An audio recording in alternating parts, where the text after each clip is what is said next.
muslimin dan muslimat yang dirahmati Allah. Bulan Ramadan adalah bulan yang dipenuhi dengan banyak ganjaran yang diberi oleh Allah Subhanahu Wa Taala. Termasuklah wanita yang sedang kedatangan haid. Wanita yang kedatangan haid, mereka hanya tidak ataupun diharamkan berpuasa sahaja.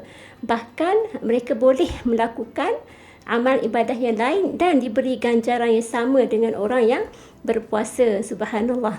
Okay. Yang pertama, mendengar bacaan Al-Quran.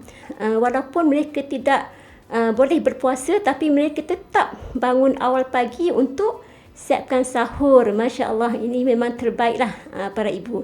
Jadi ketika menyediakan sahur, ambil masa untuk kita mendengar bacaan Al-Quran, sama ada daripada media sosial ataupun aplikasi Al-Quran yang terdapat di dalam telefon bimbit kita. Walaupun kita tidak boleh menjalani ibadah puasa kerana mengalami haid, kita boleh melakukan amalan bersedekah. Masya Allah. Okey. Yang ketiga, kepada wanita yang mengalami haid, antara amalan yang kita boleh lakukan adalah berdoa, berzikir, beristighfar, berselawat. Jadi ambil peluang yang diberi oleh Allah dengan banyak ganjaran di bulan Ramadan. Okey, seterusnya, sediakan makanan ataupun juadah berbuka puasa kepada ahli keluarga. Subhanallah. Jadi ini juga ada disabdakan oleh Rasulullah sallallahu alaihi wasallam, di mana orang yang memberi, orang berpuasa makan, dia mendapat pahala seperti orang yang berpuasa dan tidak kurang walaupun sedikit pun.